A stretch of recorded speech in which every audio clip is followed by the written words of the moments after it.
Queridos, a paz, bom dia, que Deus abençoe você e faça com você coisas muito poderosas em nome de Jesus. Eu quero hoje falar com você do nosso 30º dia, né? 30º dia do nosso jejum, da intimidade. E quero falar de um assunto hoje muito pertinente a todos nós que queremos viver aquilo que está em Cristo Jesus. Em Isaías, capítulo 14, versículo 12, diz assim: Veja como você caiu do céu, ó estrela da manhã, filho da alva. Veja como você foi lançado por terra, e você que deliberava as nações. Você pensava assim: subirei ao céu, exaltarei o meu trono acima das estrelas, e me assentarei no monte da congregação, nas extremidades do norte. Subirei acima das mais altas nuvens e serei semelhante ao Altíssimo. Mas você descerá ao mundo dos mortos, no mais profundo abismo. Eu quero falar hoje com você sobre orgulho. E o que o orgulho faz? O orgulho, ele faz você ter planos, pensar nos teus planos, e esses teus planos não darem nada. Por quê? Veja aqui que esse texto de Isaías está falando de quem? De Satanás. Ele pensou ser maior do que Deus, ele pensou estar acima de Deus. E ele planejou tudo, mas no final, a palavra fala no versículo 15, acaba com tudo e diz assim: mas você descerá ao mundo dos mortos, no mais profundo do abismo. Então, quando você tem teus planos firmados de alguma forma, que não é a verdade que nos liberta, a verdade que nos cura. E que verdade é essa? É a verdade que vem de Deus, é a essência que vem de Deus. Você vê como Cristo era um líder e que a sua liderança foi tão efetiva que se manifesta até hoje. Tudo que ele deixou prevalece. Cristo, na sua simplicidade como homem, prevalece sobre tudo. O que mais cresce no mundo é o cristianismo. O que mais aflora no mundo, com toda a simplicidade, com toda a base que Cristo deixou, é o que mais cresce no mundo. Paulo foi um homem extremamente simples e os seus ensinamentos proliferam, crescem. Por quê? Porque tem base em Deus. Não era uma base do orgulho. E o que é esse orgulho? O orgulho, ele faz com que você troque valores ruins por outros tão ruins ou até piores. Faz você retomar, por exemplo, vou usar um exemplo, pessoas que um dia passaram fome. E aí, por causa daquela fome, que é uma situação ruim, se tornam pessoas soberbas, arrogantes e se acham, porque agora não passam mais fome, mas se transformaram em pessoas egoístas por causa do orgulho, que faz com que pessoas troquem valores ruins por outros até piores. E esses valores vão consolidando dentro do seu coração.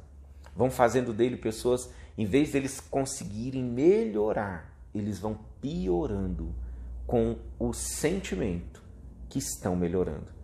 Então são pessoas que acham, vivem errado, sentimentos errados, situações erradas. E você precisa tirar isso do seu coração. Eu vejo pessoas que passam a vida inteira retomando. Elas constroem coisas, cai tudo e elas passam a buscar de novo a reconstrução. São pessoas que têm relacionamentos. Os relacionamentos não produzem frutos, são destruídos. Elas vão procurar em outro relacionamento. Elas conseguem no próximo relacionamento, o orgulho não deixa ela ver aonde elas estão errando. São valores que foram edificados de forma errada no mundo. Então, o príncipe do orgulho, o gerador do orgulho, Satanás, preparou esse mundo para ser orgulhoso contra Deus. Os valores de Deus muitas vezes não crescem por causa do nosso coração que está fundamentado em valores errados. Então, o que você faz para sair do orgulho? Primeiro, quando você quer deixar de ser orgulhoso, você precisa deixar alguns princípios entrarem no seu coração. E muitas vezes, pessoas orgulhosas, elas têm uma imagem, uma autoimagem muito idealizada de si mesma. Que ela, se pedir perdão, é como se ela estivesse fracassando. E pedir perdão não é fracasso. Pedir perdão é você reconhecer que você está num processo de melhora. Mas a pessoa orgulhosa acha que pedir perdão, ela fracassou, que ela está testando o seu fracasso. Mentira.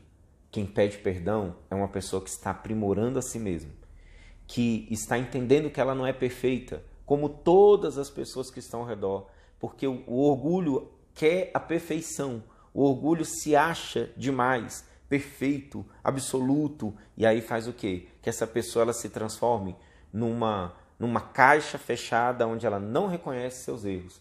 E nós estamos nesse mundo aqui, querido, para reconhecer as nossas falhas. Nós vamos errar a vida inteira e nós precisamos reconhecer os nossos erros. Nós precisamos aprender a pedir perdão para os relacionamentos familiares, nos relacionamentos de trabalho, nos relacionamentos da igreja. Aprenda a pedir perdão. Pedir perdão não é reconhecer fracasso. Pedir perdão é reconhecer que você está melhorando e que você precisa evoluir. A segunda coisa que você precisa é o orgulho, ele vai te deixar uma pessoa sem empatia.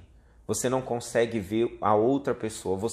Se alguém fizer alguma coisa com você, você não consegue ver que aquela pessoa tem uma necessidade. Por que ela fez aquilo? Quando você é orgulhoso, você não consegue se colocar no lugar da pessoa. Para você deixar o orgulho, aprenda a se colocar na posição daquela pessoa.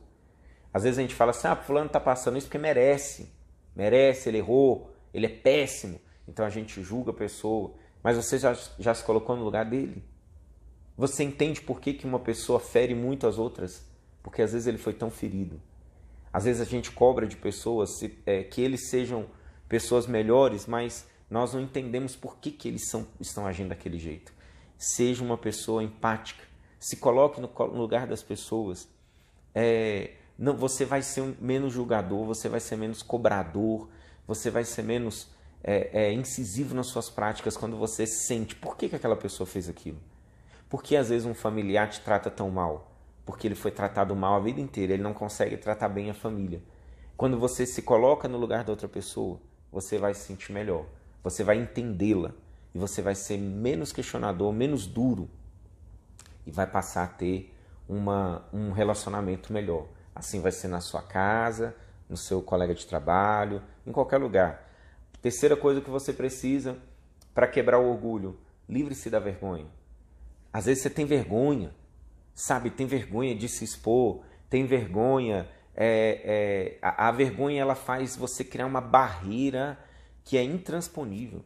Ela tira de você a liberdade.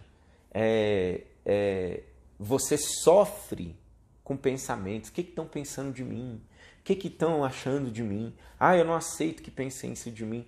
Você não pode impedir ninguém de pensar nada de você. E a vergonha só cria um bloqueio na sua vida. Tire da sua vida a vergonha. Aprenda a tirar a vergonha dos seus relacionamentos. A vergonha é um sentimento limitante que impede você de avançar nos relacionamentos e com você mesmo. Quando você tem vergonha demais, você fica tão limitado que você não cresce. Você não consegue expor o que você está passando, você não consegue expor o que você está vivendo e ninguém consegue te ajudar. Você vive limitado. Tire isso da sua vida em nome de Jesus. E aí, por último, para você entender, você vai conseguir observar. Se coloque de fora da situação. Em vez de você ficar mergulhado nos seus sentimentos, quando alguma coisa ruim acontece, se coloque de fora e veja a situação de fora. Você vai ver que você não precisa gritar tanto, que você não precisa se impor tanto, que você não precisa agir tão energicamente, tão duramente, quando você se coloca fora da situação e você enxerga de uma outra perspectiva. Se coloque de fora da situação que você está. Às vezes você fala, minha mulher briga demais comigo, meu marido briga demais comigo, é muita briga, muita confusão. Você já se coloque de fora da situação e avalie na posição, na visão da sua esposa ou do seu marido, o que é o motivo dessa situação.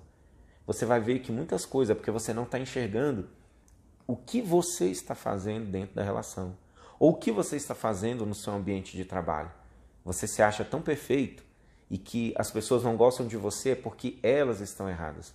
Mas às vezes você vai perceber que as pessoas não estão gostando de você é porque você mesmo tem sido uma pessoa tão rude, tão grosseira, tão fechada, tão apática e que precisa quebrar esse orgulho. O final do orgulhoso, querido, nunca é se dar bem. O final do orgulhoso é ele ir para a sepultura. Está falando aqui, ó, versículo 15. Mas você descerá ao mundo dos mortos e no mais profundo abismo. Qual é o final de Satanás? Satanás é o único ser que está julgado e condenado. E o final dele é terrível. O orgulhoso é o sentimento desse mal que já foi condenado. Não vai fazer bem para você. Só vai trazer morte para a sua vida. E você vai ficar o tempo inteiro tentando refazer as coisas na sua vida, sempre do seu jeito e sempre errado. Porque o orgulhoso não acerta nos seus caminhos. Ele pode acertar em alguma coisa, ele pode acertar na sua profissão, mas no conjunto da sua vida é uma pessoa deprimida, triste e se sente isolada, mal por tudo que ele é. Não consegue ter bem, não consegue viver em paz, não consegue ter nada que traga, que sacie seus desejos, seus pensamentos, sua vida, porque sempre vai faltar alguma coisa. Então, não seja um eterno recomeçador, eu não sei se essa palavra existe, mas é um eterno recomeço na vida da pessoa. Ela vive recomeçando as coisas que nunca conseguem finalizar, porque o orgulho não deixa ela ter um bom relacionamento, não deixa ela ter uma convivência com Deus, não deixa ela ter uma convivência com a igreja, não deixa ela ter uma convivência com nada. Ela vive isolada, com o sentimento de que ela está certa e os outros estão errados.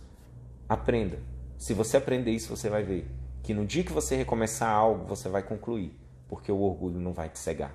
Que Deus ilumine a sua vida, te abençoe e faça você ver plenamente em nome de Jesus.